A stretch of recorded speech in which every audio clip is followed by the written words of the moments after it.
తిరుమల కొండపై పరకామణలో జరిగిన అవినీతి వ్యవహారంపై సమగ్ర విచారణకు సిట్టింగ్ జడ్జితో కమిటీని ఏర్పరచాలని సిపిఎం జిల్లా కార్యదర్శివర్గ సభ్యులు కందారపు మురళి డిమాండ్ చేశారు.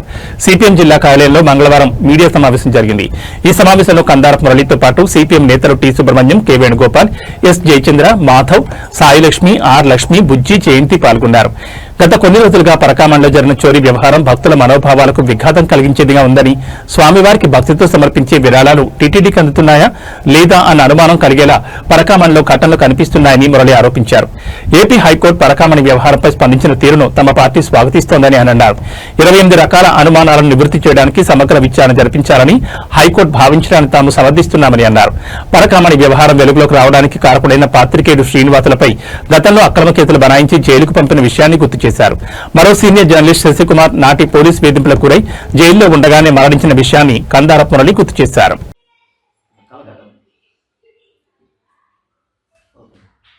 మిత్రులందరికీ నమస్కారం. తిరుమల తిరుపతి దేవస్థానంలో భక్తులు వేసేటటువంటి కానుకలు, ఉండిలో నుంచి డబ్బులన్నీ కూడా లెక్కించడానికి సంబంధించి, దాన్ని భద్రపరచడానికి సంబంధించి మొత్తం కూడా పరకామణి నుంచి ఆ ప్రక్రియ మొత్తం జరుగుతూ ఉంటుంది. దాంట్లో జరుగుతున్నటువంటి అవకతవకలు, ఆ పరకామణిలో జరిగిన పరిణామాలకు సంబంధించి సిపిఎం పార్టీ ప్రెస్ మీట్ ఏర్పాటు చేయడం జరిగింది.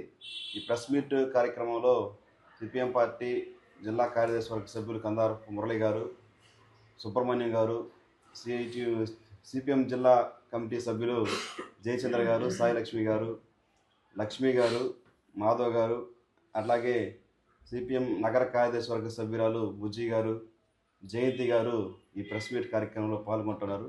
మురళి గారు ఆ విషయాలన్నీ కూడా వివరిస్తారు. మిత్రులారా,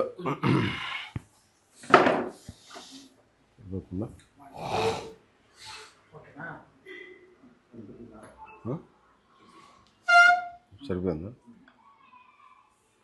పరకామణి చోరీ వ్యవహారంలో సిట్టింగ్ జడ్జితో విచారణ జరిపించాలని సిపిఎం పార్టీ తరఫున మేము డిమాండ్ చేస్తూ ఉన్నాం.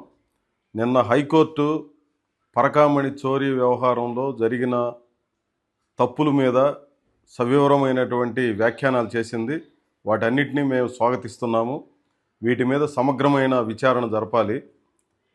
కేవలం హైకోర్టు చెప్పినటువంటి విచారణకే పరిమితం కాకుండా సిట్టింగ్ జడ్జితో ఈరోజు ఈ పరకామణి వ్యవస్థలో ఉన్నటువంటి లోపాలు, దానికి అనుబంధంగా సాగిన అనేక రకాలైనటువంటి అంశాల మీద లోతైన సమగ్రమైనటువంటి విచారణ జరిపితేనే దీని వెనకాల ఉన్నటువంటి అసలు లబ్ధిదారులు ఎవరు, జరుగుతున్నటువంటి లోపాల తీవ్రత ఎంత ఉంది అనే విషయం స్పష్టంగా అర్థం కావడానికి తోడ్పడుతుంది. ఆ కారణంగా సిట్టింగ్ జడ్జితో ఈ సమగ్రమైనటువంటి విచారణని నిర్వహించాలని చెప్పి సిపిఎం పార్టీ తరఫున మేము డిమాండ్ చేస్తాము. ఈరోజు పరకామణి చోరీకి సంబంధించిన దాంట్లో కేవలం అదేదో ఒక $700 సంబంధించిన వ్యవహారంగా కొంతమంది చూస్తూ ఉన్నారు.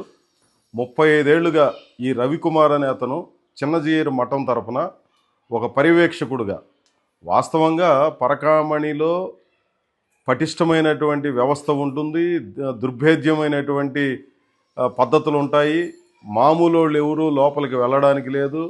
ఆఖరికి టీటీడీ ఉద్యోగులు డబ్బులు లెక్క పెట్టడానికి వెళ్ళే సమయంలో కూడా లోదుస్తులు కూడా లేకుండా కేవలం ఒక 4 మూరల పంచ తప్ప ఇంకొక ఆచ్ఛాదన ఏమీ లేకుండా వీళ్ళందరూ కూడా పోయి ఈ పనుల్లో పాల్గొంటూ ఉంటారు. వీళ్ళు తప్పులు చేయకుండా ఉండడం కోసం భక్తుల్లోంచి కొంతమందిని, మఠాల నుంచి కొంతమందిని ఆహ్వానించి వీళ్ళ మీద పర్యవేక్షణ కోసం వీళ్ళందరినీ నియమించేది. ఈ రవికుమార్ అనే అతను కూడా చిన్నజీయరు మఠం నుంచి ఇదే రకంగా పర్యవేక్షణ కోసం వెళ్ళినటువంటి మనిషి. పర్యవేక్షణకి చిన్నజీయరు మఠం నుంచి 35 ఏళ్లుగా ఇతనే వెళుతున్నాడా, ఇంకెవరైనా వెళ్తున్నారా, ఇతన్నే పంపించడానికి కారణాలు ఏంది అన్నటువంటి వాటి మీద కూడా సమగ్రమైనటువంటి విచారణ జరపాల్సినటువంటి అవసరం ఉంది. ఇదేదో ఒకరోజు వ్యవహారం కాదు. రెండవది, ఈ పరకామణిలో పద్ధతులకు సంబంధించి గతంలో ఐపీఎస్ ఆఫీసర్ ఆంజనేయ రెడ్డి ఆధ్వర్యంలో ఒక కమిటీని నియమించి తిరుమల భద్రత మీద, అంటే అన్ని ఆస్పెక్ట్స్లో, కొండ మీద భక్తులకు సంబంధించిన రక్షణ, అదే మాదిరి ఆలయ రక్షణ, పరకామణి వ్యవహారాలు లేదా ఇంటర్నల్గా అంతర్గత రక్షణ, ఈ అనేక అంశాల మీద ఒక డీటెయిల్డ్ రిపోర్టును గతంలో ఆంజనేయ రెడ్డి కమిటీ సిఫార్సుల ద్వారా చేసింది. అదే మాదిరి కేంద్రంలో ఉన్నటువంటి ప్రభుత్వం ఇచ్చినటువంటి సలహాలు కావచ్చు, రాష్ట్ర ప్రభుత్వాల తరపున ఇస్తున్న సలహాలు కావచ్చు, వివిధ దేశాల్లో వస్తున్నటువంటి అనేక అనుభవాల నుంచి ఈ భద్రతను ఎట్లా పటిష్టం చేయాలి అనే అంశాల మీద చాలా డీటెయిల్డ్ ప్రోగ్రామ్స్, ప్రాజెక్టులు అనేకం తయారు చేసి వాటన్నిటి మీద చర్చోపచర్చలు చేశారు. వాస్తవంగా గతంతో పోలిక చేసుకున్నప్పుడు, గతంతో అంటే 25 సంవత్సరాల కిందట పరిస్థితులను ఈరోజు పోలిక చేసుకున్నప్పుడు పరకామణిలో దొంగతనాలు కానీ లేదా నిఘా వ్యవస్థ కానీ చాలా పటిష్టంగా మారింది. అప్పటికీ కొన్ని తప్పులు జరగకుండా పోలేదానంటే కొన్ని సందర్భాల్లో జరిగినా వాటిని అప్పటికప్పుడు పట్టుకొని చాలా కఠినంగా వ్యవహరిస్తున్నటువంటి పద్ధతి కూడా టీటీడీలో గత అనేక ఏళ్లుగా చూస్తున్నాం. ఇంతటి నిఘా ఉన్నప్పటికీ కూడా వీటన్నిటినీ కప్పిపుచ్చే రీతిలో ఈ చిన్నజీయర్ మఠం తరఫున 23వ సంవత్సరంలో ఇక్కడ చిన్న జీఎం గారు మఠం తరఫున పర్యవేక్షణకు వెళ్ళినటువంటి ఈ రవికుమారు విదేశీ డాలర్లు, అమెరికన్ డాలర్లని ఎట్లా కొట్టేయడం కోసం ప్రయత్నం చేశాడనేది ఇప్పటికీ ఒక మిస్టరీగా ఉంది. ఆయన కొట్టేసిన తర్వాత జరిగినటువంటి ప్రక్రియ అంతా కూడా ఇది కేవలం కొన్ని $700 లేదా 70,000 రూపాయలకు సంబంధించినటువంటి వ్యవహారం. మేము అట్లా కాదు, ఇంత చిన్న మొత్తం చుట్టూ కేసులు పరిమితం చేయకుండా మొత్తం ఒక 100 కోట్ల రూపాయల ఆస్తుల్ని వాటినంతా కూడా సమీకరించి స్వాధీనపరుచుకొని స్వామివారికి అప్పచెప్పినామని చెప్పి గత పాలకులందరూ చాలా గట్టిగా చెప్తా ఉన్నారు. ఈ రోజున బీజేపీ నాయకులు కానీ కూటమి నాయకులు కానీ గతంలో జరిగినటువంటి అక్రమాల మీద మేమే వెలికితీసినటువంటి గనులు అని చెప్పి వీళ్ళు జబ్బలు జరుచుకుంటున్నారు. వాస్తవంగా బీజేపీ నాయకులు మాట్లాడుతున్న దానికి ఏమాత్రం అర్థం లేదు. కారణం ఏమంటే గత పాపాలన్నిటిలో బీజేపీకి భాగం ఉంది. బీజేపీ అనేది లేకుండా ఏ నిర్ణయము జరగలేదు. గతంలో ఈ పరకామణి కేసుని ఉపసంహరించాలి, రాజీ చేసుకోవాలని ఇక్కడ ఉన్నటువంటి అధికారులు ప్రతిపాదిస్తే దాన్ని ఆమోదించింది టీటీడీ బోర్డు. ఆ రోజు వైసీపీ అధికారంలో ఉండొచ్చు, లేదా చైర్మన్గా సుబ్బారెడ్డి గారు లేదా ఇంకొకరో ఎవరో ఉండొచ్చు, కానీ ఆ బోర్డులో బీజేపీ వాళ్ళు ఉన్నారు. ఈరోజు బీజేపీ వాళ్ళ సంఖ్య కంటే ఆ రోజు బీజేపీ వాళ్ళ సంఖ్య ఉంది. ఆ రోజు చేతులు ఎత్తేసి ఈరోజేమో ఈ పరకామణి తప్పులకి కారకులు ఎవరు అన్నట్టుగా గట్టిగా మాట్లాడి భావోద్వేగానికి గురైనటువంటి భానుప్రకాష్ రెడ్డి గారు ఆయన రేపు నేను ఉంటానో లేదో, నా పరిస్థితి ఎట్లా ఉంటుందో లేదో, తీవ్రమైనటువంటి ఒత్తిడి నా మీద వచ్చింది అని చెప్పి మాట్లాడుతాను. ఈ ఒత్తిడి ఎవరు తీస్తున్నారనే విషయం భానుప్రకాష్ రెడ్డి గారు బయట పెట్టాల్సినటువంటి అవసరం ఉంది. కారణం ఏమంటే ఒత్తిడి మీ పార్టీ వాళ్ళు తీస్తున్నారా, ప్రతిపక్షంలో వాళ్ళు తీస్తున్నారా, లేదు కూటమిలో ఉన్నటువంటి పార్టీల నాయకులు ఎవరైనా తీస్తున్నారా, వీళ్ళు కాకుండా ఇంకెవరైనా చేస్తున్నారనే విషయం బయట పెట్టకుండా నేను కాపలా కుక్కని, నేను స్వామివారికి కావలిగా ఉంటాను అని చెప్పి భావోద్వేగానికి గురైతే అది భక్తుల మనోభావాలతో చెలగాటమాడడం తప్ప మరొకటి కాదు. నువ్వు ఏ విషయమైనా బహిరంగ చెప్పండి. గతంలో ఈ పాపాలకు మీ పార్టీకి భాగం లేదా? గతంలో ఉన్నటువంటి బోర్డు సభ్యులు బీజేపీ వాళ్ళు కాదా? ఆ బీజేపీ వాళ్ళంతా ఏం చేస్తున్నారు? ఆ రోజున చేతులెత్తేసి ఈ రోజున ప్రశ్నించడం అని అంటే ఇది ఒక అంశమే కాదు, రకరకాల అంశాల మీద ఈ బీజేపీ డబుల్ స్టాండర్డ్ అనేది ప్రతి సందర్భంలో కనిపిస్తూ ఉంది. అందుకని ఇప్పుడు కూడా పరకామణి వ్యవహారంలో ఇట్లా మాట్లాడడం అనేది మేము మాత్రమే ప్రశ్నించాం అని చెప్పి మాట్లాడడం అనేది కూడా ఏమాత్రం అర్థం లేదు. ఏదైనా ప్రశ్నించి గట్టిగా మాట్లాడి దాని మీద గట్టిగా నిలబడింది ఎవరనంటే శ్రీనివాసులు అనే ఒక పాత్రికేయుడు. ఇతను అనేక రకాలైనటువంటి ఆటంకాలు ఎదుర్కొన్నాడు, ఇబ్బందులు ఎదుర్కొన్నారు. ఆఖరికి గంజాయి కేసు పెట్టి జైలుకు కూడా పంపించారు అతన్ని. ఇది వాస్తవం. గత ప్రభుత్వ హయాంలో పాలకులు ఈ రకంగా ప్రశ్నించిన దానికి లేదా ఇట్లా ఎట్లా చేసుకుంటారు అని చెప్పి మాట్లాడిన దానికి ఆ పాత్రికేయుడిని పంపించారు. ఇంకొక పాత్రికేయుడు శశికుమార్ అనే అతను, శశి అనే అతను వార్తలు రాసిన దానికి, గట్టిగా ప్రశ్నించిన దానికి జైలు పాలు చేసి జైల్లోనే అనారోగ్యానికి గురై ఆయన ఆసుపత్రికి స్విమ్స్లో చనిపోయినటువంటి ఘటన కూడా చూసాం. ఇట్లా అనేక మంది ఎవడైనా ప్రశ్నిస్తే కేసులు పెట్టడము, ఇబ్బందులు పెట్టడం ఇది ఒక సాధారణమైనటువంటి వ్యవహారంగా ఉంది. ఆ రోజు ఏమి నోళ్ళు తెరవకుండా, ఆ రోజు ఏం మాట్లాడకుండా ఈరోజు ఏదో ఈ తప్పులన్నింటినీ వెలికితీసిన గొప్ప గనుల్లాగా వీళ్ళు మాట్లాడడం సమంజసమైనటువంటిది కాదు. మేము ఆ రోజు కూడా చాలా గట్టిగా వీటన్నిటిని ప్రశ్నించాం.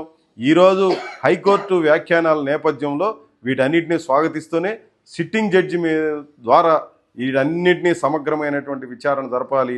దోషులను శిక్షించడమే కాదు, పరకామణి వ్యవస్థలో ఉన్నటువంటి లోపాల మీద కూడా సమగ్రమైనటువంటి విచారణ జరపాలి. భక్తుల మనోభావాలు, ప్రజలకు సంబంధించినటువంటి డబ్బులతో ముడిపడి ఉన్నటువంటి వ్యవహారం కాబట్టి దీని మీద అన్ని కోణాల్లో విచారణ జరపాలి. దోషుల్ని కఠినంగా శిక్షించడమే కాదు, మరింత పారదర్శకమైనటువంటి పద్ధతులను తీసుకొని రావాల్సినటువంటి అవసరం ఉంది.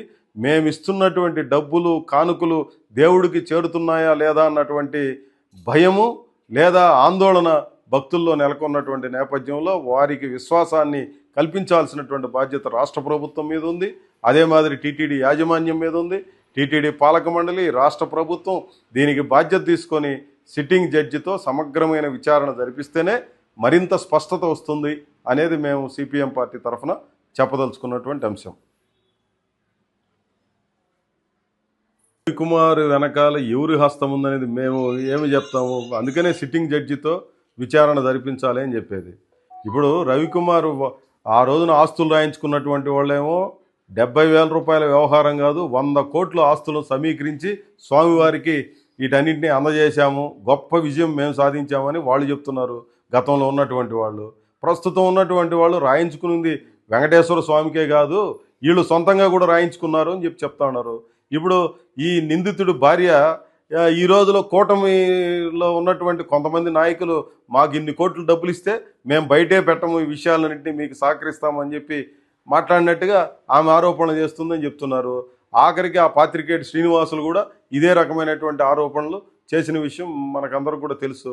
కాబట్టి వీటన్నిటి మీద ఎవరు చెప్పేది వాస్తవము అవాస్తవము ఒకటి మాత్రం స్పష్టంగా మనకు అర్థమయ్యేది ఏమంటే, సీసీటీవీల్లో ఈ డబ్బులు ఎత్తి దాచిపెట్టుకోవడం అనే విషయాన్ని కళ్ళకు కట్టినట్టుగా మనకు కనిపించింది. దీని వెనకాల ఎవరున్నా దాచిపెట్టుకోమని ఎవరున్నా చెప్పారా, లేదంటే ఈ ఆస్తులు రాసివ్వమని ఎవరన్నా చెప్పారా? వీటన్నిటి మీద ఊహలతో వీటన్నిటిని మనం చెప్పలేము. అందుకనే ఒక పోలీసు అధికారి కాదు దీని అంతా విచారణ చేయాల్సింది, సిట్టింగ్ జడ్జి, ప్రస్తుతం ఉన్నటువంటి హైకోర్టు జడ్జిని ఎవరినన్నా ఒకరిని ప్రత్యేకంగా కేటాయించి దీని మీద సమగ్రమైనటువంటి జ్యుడిషియల్ అధికారాలు ఉన్నటువంటి వ్యక్తుల ద్వారా దీని మీద సమగ్రమైనటువంటి విచారణ జరిపిస్తే ఏదన్నా స్పష్టత వస్తుంది. అందుకనే మేము వీటన్నిటినీ ఏదో ఊహలతో చెప్పడం అనేది కాకుండా విచారణ జరిపించి ఆ తర్వాత వాస్తవాల్ని వెలికితీయాలనేది మా పార్టీ తరఫున మేము అడుగుతున్నది.